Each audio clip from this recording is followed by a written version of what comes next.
నమస్కారం వార్తలకు స్వాగతం ముందుగా ముఖ్యాంశాలు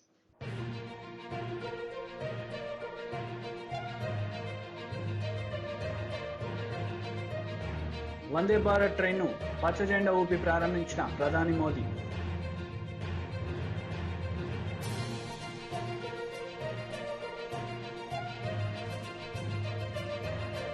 BJP MLA Etela Rajender press meet, CM KCR పై ఫైర్.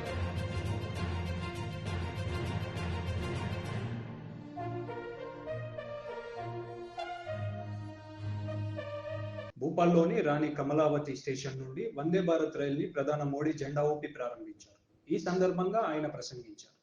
भारत एक्सप्रेस को हरी झंडी दिखाने की श्रृंखला में सबसे पहले वीडियो कॉन्फ्रेंसिंग के जरिए से माननीय प्रधानमंत्री जी एक साथ 3 वंदे भारत एक्सप्रेस को हरी झंडी दिखाकर रवाना करेंगे। ये हैं मडगांव से मुंबई, धारवाड़ से बेंगलुरु, रांची से पटना वंदे भारत एक्सप्रेस का उद्घाटन। माननीय से अनुरोध कि वो कृपया करके हरी झंडी दिखाएं। और ये माननीय प्रधानमंत्री जी ने इन तीनों ट्रेन्स को, तीनों वंदे भारत एक्सप्रेस को हरी झंडी दिखा दी है।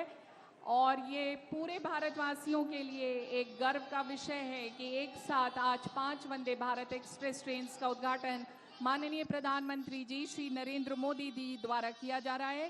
प्रधानमंत्री की मेक इन इंडिया और आत्मनिर्भर भारत के दृष्टिकोण को साकार करते हुए अत्याधुनिक वंदे भारत एक्सप्रेस ट्रेन क्षेत्र के लोगों को तेज गति के साथ आरामदायक यात्रा करने का मौका देगी। ये माननीय प्रधानमंत्री के मेक इन इंडिया के उस सपने को साकार करता है जिसका वचन उन्होंने लाल किले की प्राचीर से हम सबको दिया था, जब उन्होंने कहा था कि 2021 में कि हर राज्य में वंदे भारत ट्रेन चलेगी। तो देखिए आज उन्होंने अपने इस वादे को पूरा किया और जोरदार तालियों से हम सब इस बात की गवाही दें कि हम सब बेहद खुश हैं। आज 3 वंदे भारत वीडियो कॉन्फ्रेंसिंग के जरिए जिनका उद्घाटन किया माननीय प्रधानमंत्री श्री नरेंद्र मोदी जी ने, और अब बहुप्रतीक्षित मध्य प्रदेश वासियों का इंतजार खत्म हुआ। माननीय प्रधानमंत्री जी से गुजारिश है कि वो भोपाल इंदौर, इंदौर भोपाल, भोपाल जबलपुर, जबलपुर भोपाल को हरी झंडी दिखाकर रवाना करने की कृपा करें। मंचासीन अतिथियों से भी आग्रह है कि वो इस शुभ कार्य में शामिल हो। वर्तमान में भोपाल से जबलपुर के बीच 340 किलोमीटर की दूरी है, 5.5 घंटे लगते हैं, लेकिन अब वंदे भारत ट्रेन के द्वारा लगभग 4.5 घंटे में ये सफ़र पूरा होगा। 1 घंटे की समय की बचत। और भोपाल और इंदौर की बात करें तो 269 किलोमीटर की दूरी का सफ़र करने में मेल एक्सप्रेस ट्रेनों से 4 घंटे लगते थे, लेकिन अब वंदे भारत के ज़रिए 3 घंटे में भोपाल से इंदौर सब जा सकेंगे। बेहतरीन कनेक्टिविटी हर क्षेत्र में वंदे भारत की। और इसी तरह से आज जिस तरह से ये 5 वंदे भारत भोपाल इंदौर, भोपाल जबलपुर, रांची पटना, धारवाड़ बेंगलुरु और गोवा मुंबई राष्ट्र को समर्पित की हैं माननीय प्रधानमंत्री श्री नरेंद्र मोदी जी ने। और इस समय इस ट्रेन में हमारे देश का भविष्य, नन्हे मुन्ने बच्चे जिनसे प्रधानमंत्री ने बात की, उनके दिल की बात सुनी, सफ़र कर रहे हैं और वो हाथ हिलाकर माननीय प्रधानमंत्री जी का अभिवादन कर रहे हैं। माननीय प्रधानमंत्री जी के दिल के करीब हमेशा से ये बच्चे रहे हैं। जैसे एक नव भारत के संग में उठो विश्व प्रांगण में, जैसे तिमिर चीर निकला है प्रखर सूर्य पूरब में। बच्चों देश तुम्हारा है, इसके सौभाग्य तुम ही हो, इसकी प्रगति कथा के निर्भय गौरव गान तुम ही हो। माननीय प्रधानमंत्री जी बच्चों का अभिवादन स्वीकार करते हुए, और बच्चे बेहद खुशी का पल, अमूल्य पल उन लोगों के लिए कि आज उन्होंने प्रधानमंत्री को रूबरू देखा, उनसे बात की और उनको समझा। और माननीय प्रधानमंत्री जी ने भी उनसे काफ़ी देर बात की और बच्चों के दिल की बात सुनी।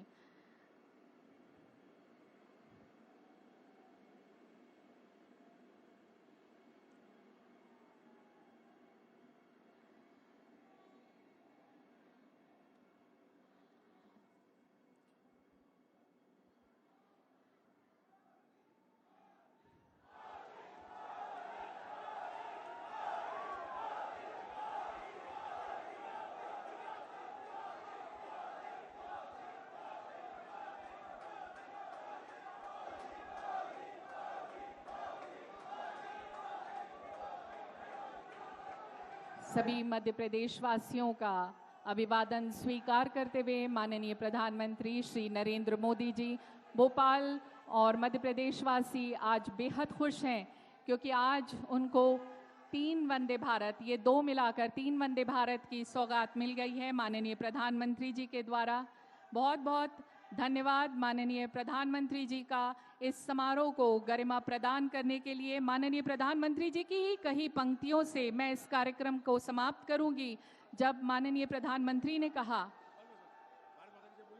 कि आसमां में सर उठाकर घने बादलों को चीरकर रोशनी का संकल्प ले, अभी तो सूरज उगा है।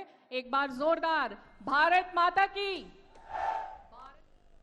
తెలంగాణలో అభివృద్ధి సాధ్యమైనప్పుడు మహారాష్ట్రలో ఎందుకు కాదని ముఖ్యమంత్రి కేసీఆర్ మహారాష్ట్రలోని సర్కోలి సభలో ప్రశ్నించారు. నూతనంగా ఏర్పడిన రాష్ట్రమే ఇంతలా అభివృద్ధి చెందితే అన్ని వనరులు ఉన్న మహారాష్ట్ర ఇంకెంత అభివృద్ధి చెందాలని ప్రజలకు హితబోధ చేశారు. इस कष्ट से, इस मुश्किल से हम नहीं निकल सकते, बराबर निकल सकते हैं हम अगर एकजुट हो जाओ। किसान का सरकार आ जाए तो उनके सर पे बैठ के दिला देगा, सब कुछ मिल जाएगा, इसमें कोई चमत्कार नहीं है। इसलिए मेरा प्रार्थना है आप सब लोगों से, किसान जब तक एकत्रित ना हो कुछ नहीं बदलने वाला है। पार्टी बदलते रहेंगे। अब समझिए, आप कर्नाटक में हाल में चुनाव हुआ, वहां भारतीय जनता पार्टी हार गया, कांग्रेस सरकार आ गया, क्या कुछ बदलने वाला है? वहां पे कुछ नहीं बदलेगा, वही पॉलिसी चलते रहेगा, वही पुराने कथाएं सुनने पड़ेंगे। इसीलिए मेरी प्रार्थना है, चुनाव में पार्टियां जीतना नहीं है। जब से हमारे भारत में चुनाव में जनता जीतने का रवैया शुरू होगा, तब से भारत बदलेगा। जनता को जीतना चाहिए, जनता को अपेक्षा जीतना चाहिए। चुनाव के दूसरे दिन से ही उनके तहत काम होना चाहिए। ये वेरी इंपॉर्टेंट चीज है, ये समझने की बात है। इसीलिए मैं हमेशा कहता हूं, किसान जिएगा तो कौन मरेगा, किसान मरेगा तो कौन जिएगा। किसान अगर जिंदा है, सबके ताली में काना आता है। किसान अगर खत्म है तो सबके तालियां सूख जाएंगे, कौन जी सकता है। इसीलिए मैं आपसे बार बार विनती करता हूं, किसान का एकत्रित, पूरे किसान भाई जितने यहां पधारे हैं, किसान भाई एकत्रित हो तो हमारे सारे समस्या का समाधान निकल सकता है। इसके अलावा भी कई लोक कल्याणकारी कार्यक्रम हमारे पास है, वो सब किए जा सकते हैं। तो गरीब शादी करता है, 1 लाख रुपए दे देते हैं हम लोग। विद्यार्थी बाहर जाना चाहते हैं, 20 लाख रुपए का स्कॉलरशिप देते हैं हम लोग, जो बाहर देशों में पढ़ने के लिए। ऐसे कई कल्याणकारी योजनाएं हैं। जो दिव्यांग लोग हैं, देश में कोई राज्य नहीं देता, सिर्फ तेलंगाना एक ही राज्य है 3000 के ऊपर देता था। तेलंगाना दशाब्दी उत्सव में मैंने अभी अनाउंस किया, उनको 4000 मिलेगा पर महीने। यहां पे पेंशन क्या मिलता है? मेरे ख्याल से कोई 600 रुपए मिलता है। तेलंगाना में हम 2000 रुपए पेंशन देते हैं।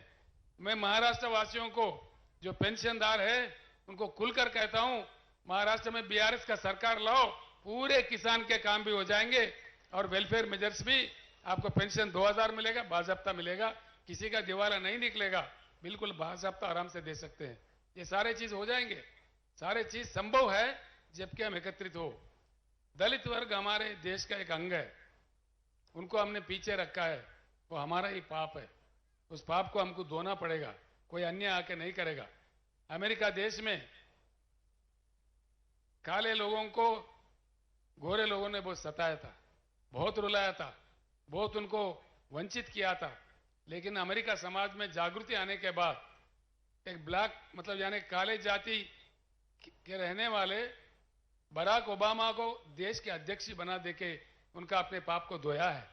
ये भी भारत में चेतना आना चाहिए। हमारा दलित भाई वंचित ना रहे, उनके भी उद्धार होना चाहिए साथ साथ में। जब तक वो ऐसे रहेगा, पिछड़े रहेगा, ये भारत के चेहरे पे एक दाग रह के बन जाएगा। इसको भी मिटा देना कोई दूसरा देश वाला नहीं करेगा, ये हमारा ही कर्तव्य बनता है, हमारा ही दायित्व बनता है। यहाँ की पार्टियां पूरे प्रस्तापित है, इनको क्या डर है समझ में नहीं आता, क्यों ऐसा करते हैं समझ में नहीं आता, क्यों उल्टा सुल्टा बात करने लगते। हमारा जो एजेंडा है उस एजेंडा पे बात करो, उस एजेंडा डिस्कस करो। देवेंद्र फडणवीस जी, जो भूतपूर्व मुख्यमंत्री, अब के उप मुख्यमंत्री है, नांदेड़ में पहली बार जब मैं आया था तो उन्होंने कहा था, केसीआर जी आपका यहाँ क्या काम है, आपका तो काम तेलंगाना में है। मैंने कहा भैया मैं भारत के नागरिक हूं, कहीं भी जाके काम कर सकता हूं, मैं यहाँ किसान के उद्धार के लिए आया हूं। अगर मुझे नहीं चाहते हो, तेलंगाना एजेंडा मक्की का मक्की 100% इंप्लीमेंट करो, मेरा काम खत्म, मैं मध्य प्रदेश चले जाऊंगा, महाराष्ट्र नहीं आऊंगा।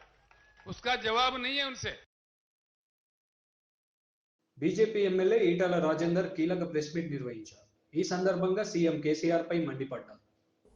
లేదా ఛానళ్లలో వాళ్ళు పెట్టుకునే ఛానళ్లలో వార్త ప్రసారం జరగడం వాళ్ళు ఇళ్ళలో బెదిరిస్తున్నారు. చివరికి ఎక్కడికి వచ్చిందంటే తల్లిదండ్రులు కూడా బెదిరించే పరిస్థితి వచ్చింది. మీ మీ మీ కొడుకు ఈ పని చేస్తున్నాడు, ఈ కొడుకు కనుక ఇది ఆగకపోతే మీ కొడుకు ఇబ్బందుల పాలవుతాడు, మీ కుటుంబం ఇబ్బంది పాలవుతుందని చెప్తున్నారు.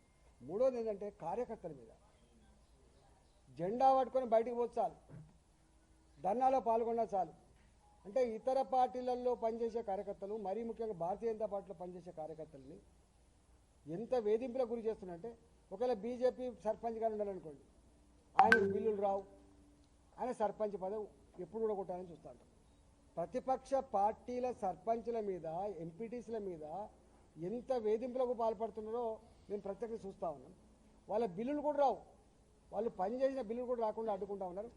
ఇలా మొత్తం రాష్ట్ర వ్యాప్తంగా ప్రభుత్వం చేసే దుర్మార్గాలను ఎండగట్టే వాళ్ళని కానీ, ప్రచారం చేసే వాళ్ళని కానీ, ఎదిరించే వాళ్ళని కానీ పోలీస్ స్టేషన్లు పిలిపించి కేసులు పెడుతున్నారు, అప్పుడప్పుడు కొడుతూ ఉన్నారు. మా మహేందర్ చెప్పొచ్చు, నాకు తెలిసి మా మహేందర్ అని చెలుపూరు సర్పంచ్, ఆయన సీనియర్ మోస్ట్ సర్పంచ్, అంతకుముందు సర్పంచ్ ఉండే, ఎవడో ఒక అక్రమంగా కేసు పెడితే పోలీస్ స్టేషన్ తీసుకుపోయి ఆయన కొట్టుడే కాకుండా ఆ కొట్టే దెబ్బలు వినబడాలి, ఆ కొట్టే దెబ్బలు నాకు ఫోన్లో పెట్టాలని చెప్పేటువంటి టీడీపీ రాష్ట్ర అధికార ప్రతినిధి ఆనం వెంకటరమణారెడ్డి మీడియా సమావేశం నిర్వహించారు. ఈ సందర్భంగా ఆయన మాట్లాడారు. నువ్వు విమర్శించు మమ్మల్ని, లోకేష్ బాబుని విమర్శించు, చంద్రబాబు నాయుడు గారిని విమర్శించు, మా అబ్బాయి లోకేష్ ని విమర్శించు, మాకేమి ఇబ్బందులే. భాష సరిగ్గా లేదు, ఇట్స్ నాట్ కరెక్ట్. ఈరోజు నేను అడుగుతున్నా, మొన్న ప్రెస్ మీట్ పెట్టావు, గుడ్, మంచిదే కదా. ఇన్ని రోజులు మీ వాళ్ళు ఎవరు కూడా యువకులం గురించి మాట్లాడడం జరగల. అక్కడక్కడ అడపా తప్పితే నువ్వు మాట్లాడావు, చాలా సంతోషం, ఐఎమ్ హ్యాపీ. ఏమన్నావు? ఒక మాట అన్నావు, ఒరే లోకేష్ అన్నావు. మళ్ళీ చెప్తున్నా నిన్ను, ఒరే లోకేష్ అన్నావు. అదే మాట మీ నాయకుడిని, మీ ముఖ్యమంత్రిని ఒరే జగన్ అన్నాను అనుకో, బాగుంటుందా? తప్పు కదా? అట్లా మాట్లాడొచ్చా? మా నాయకుడిని తిడితే మేము మీ నాయకుడిని తిట్టినప్పుడు తిడితే ఏమైనా బాగుంటుందా అని అడుగుతున్నా. ఇంకో మాట అన్నావు, లోకేశం, ఒరే లోకేశం, ఒరే జగన్ గా. కరెక్టా? అది ఆ విధంగా మాట్లాడడం కరెక్టా? మేము మాట్లాడచ్చు ఆ విధంగా? నువ్వు మాట్లాడకూడదు, మేము మాట్లాడకూడదు, పద్ధతి కాదు. ఒరే తురే అనే మాటలు కరెక్ట్ కాదు. ఏందా భాష? ఏంది ఒరే ఏంది, లోకేశం ఏంది? మీ ఇంట్లో పనోడంట మా నాయకుడు, లేదా జగన్మోహన్ రెడ్డి మా ఇంట్లో పనోడా? అట్లా ఆ విధంగా మాట్లాడేదానికి కరెక్టా చెప్పు అని అడుగుతున్నా. బుర్రవాడు. ఇంకేమన్నావు? పప్పు అన్నావు. లోకేష్ ఒక పప్పు అన్నావు. ఇదిగో ఒక్క మాట ఇప్పటికి నేను 10 సార్లు చెప్పున్నా, మా అబ్బాయి, మా నాయకుడు, మా యువ నాయకుడు స్టాన్ఫర్డ్ లో చదివాడు. చూసుకో, Stanford graduation Stanford United states of America లో చదివాడు. ఎక్కడ చదివాడు? స్టాన్ఫర్డ్ లో చదివాడు, కెలాగ్స్ లో చదివాడు. Top most universities in the world, ప్రపంచంలోనే పెద్ద యూనివర్సిటీస్. మీవాడు యాడ్ చదివాడు రే, యాడ్ చదివాడు మీవాడ బుజ్జులో బంగారు, యాడ్ చదివాడమ్మా. 10వ క్లాస్ ఫెయిల్ అయినా మీ జగన్మోహన్ రెడ్డి, మీ హాఫ్ టికెట్ జగన్మోహన్ రెడ్డి 10వ క్లాస్ ఫెయిల్. మళ్ళీ బల్లగుద్ది చెప్తున్నా, స్టాన్ఫోర్డ్ గ్రాడ్యుయేషన్ చేసిన వ్యక్తి పప్పు, 10వ క్లాస్ ఫెయిల్ అయిన మీ హాఫ్ టికెట్ ముఖ్యమంత్రి నిప్పు. భలే ఉందబ్బా. గ్రాడ్యుయేషన్ అంటే మళ్ళీ ఏందేందో అనుకుంటావే అబ్బాయో. గ్రాడ్యుయేషన్ అంటే ఏందా? మన డిగ్రీ, మన ఆంధ్రాలో మనం డిగ్రీ చేస్తామే. గ్రాడ్యుయేషన్ అంటే డిగ్రీ, అండర్ గ్రాడ్యుయేషన్ అంటే ఇంటర్మీడియట్. అండర్ గ్రాడ్యుయేషన్ ఇంటర్మీడియట్ అమెరికాలో చదివాడు, డిగ్రీ అమెరికాలో చదివాడు, టాప్ యూనివర్సిటీలో చదివాడు. అర్థమైందా? మీ వాడు 10వ క్లాస్ ఫెయిల్. సరేనయ్యా, పాస్ అయ్యాడే అనుకుంటాం. అది ఏందో యాడ పాస్ అయ్యాడో, ఏ కాలేజీలో పాస్ అయ్యాడో. 10th క్లాస్ ఎస్ఎం ఏంది? SM MS March September. ఏమన్నా మార్చిలో ఫెయిల్ అయ్యి సెప్టెంబర్ లో రాశాడా? మళ్ళీ సెప్టెంబర్ లో ఫైల్ చేసి పక్క సంవత్సరం మళ్ళీ మార్చిలో మీ జగన్మోహన్ రెడ్డి 10th క్లాస్ రాశాడా? ఎన్నిసార్లు రాశాడు 10th క్లాస్? చెప్పవయ్యా, మేము అడుగుతున్నాం. అనిల్, మీ నాయకుడు, the present chief minister of the state is uneducated, పడా లిఖా నయ్యే, చదువు రాని సన్యాసి. ఇప్పుడు చెప్పు, ఎవరు పప్పు ఎవరు నిప్పు? పప్పు నిప్పు ఏందేందో తెలుగు పదాలు దుష్ట చతుష్యం చెప్పేదానికి 2 నెలలు ట్రైనింగ్ ఇచ్చాం మేము. 2 months. ఇప్పటికీ పలకలేడు. మళ్ళీ మీరందరూ మా మీద కమెంట్ చేయడం వద్దు. అనిల్, నేనేమంటానంటే ఒకటి గుర్తుపెట్టుకో, మీరు తిట్టడం మేము తిరిగి తిట్టడం కరెక్ట్ కాదు. విధానప్రదంగా ఇది ఇష్యూస్ ఏమన్నా ఉంటే, మేము చేసిన విధానాల్లో తప్పుంటే విమర్శించండి, బ్రహ్మాండంగా స్వీకరిస్తాం. మేము ఆ విమర్శలని మేము నిజంగా తప్పు చేస్తుంటే మేము మారుతాం, మాలో మార్పు తెచ్చుకుంటామంటున్నా. అవసరం అది, for the good of the state అంటున్నాను.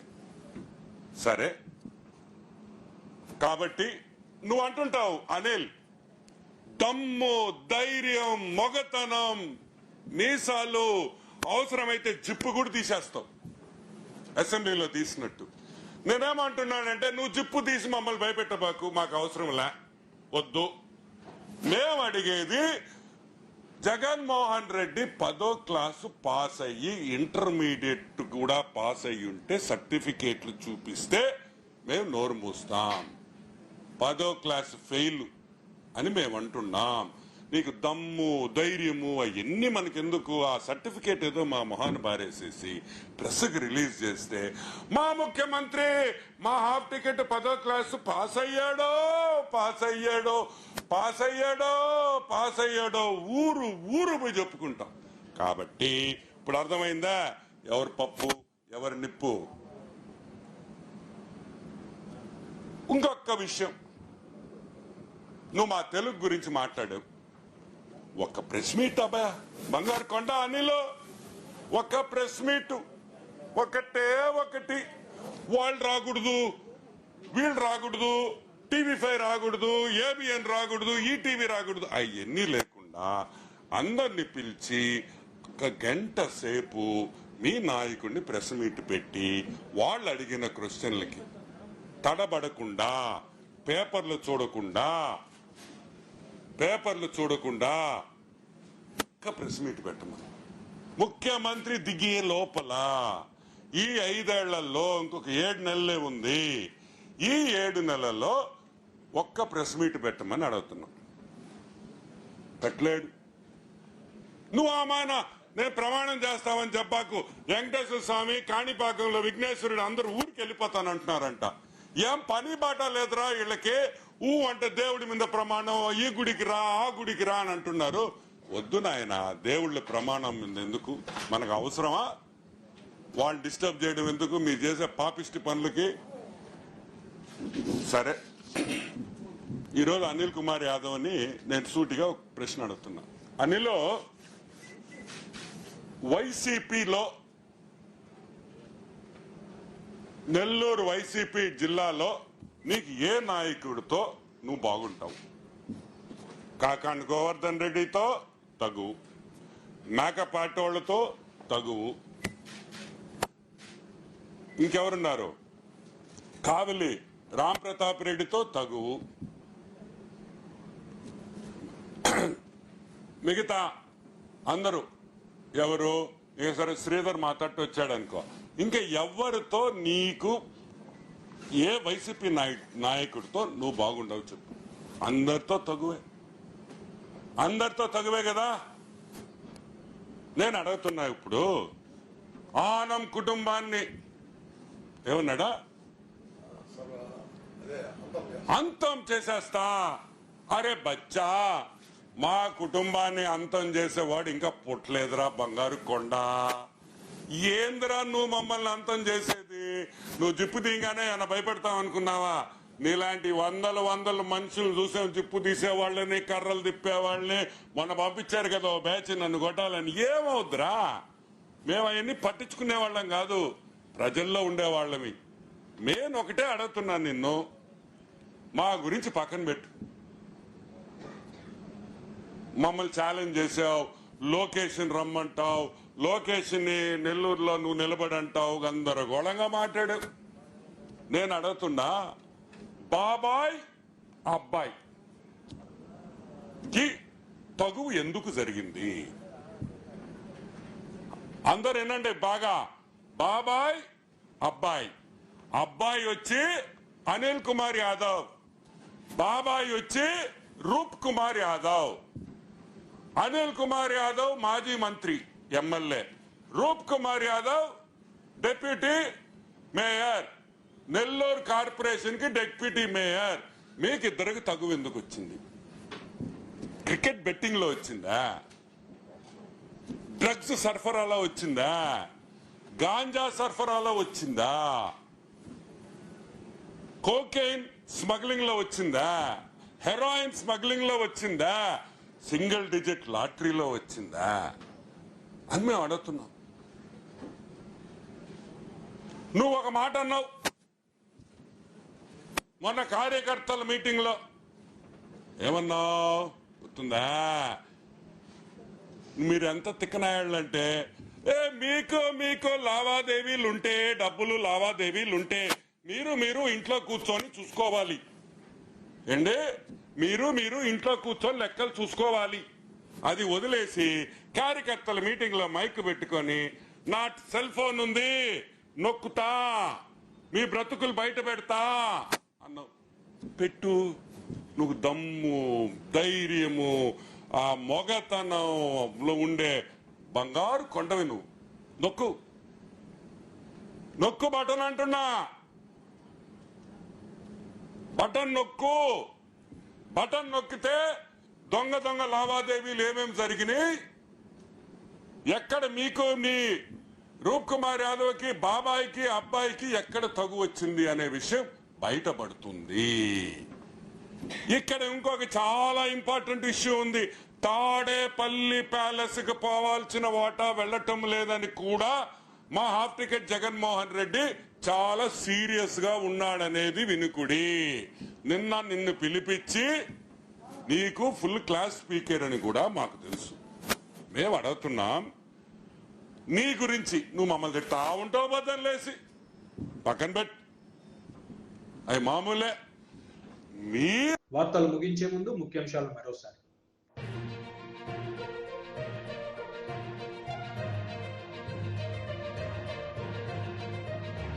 వందే భారత్ ట్రైన్ను పచ్చ జెండా ఊపి ప్రారంభించిన ప్రధాని మోదీ.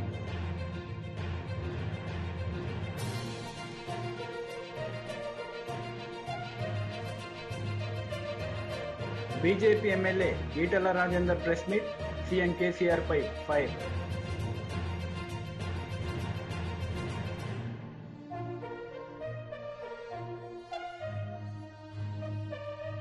ఈ వార్తలు ఇంతటితో సమాప్తం. తిరిగి ప్రసారమయ్యే వార్తల్లో మళ్ళీ కలుద్దాం. అంతవరకు సెలవు.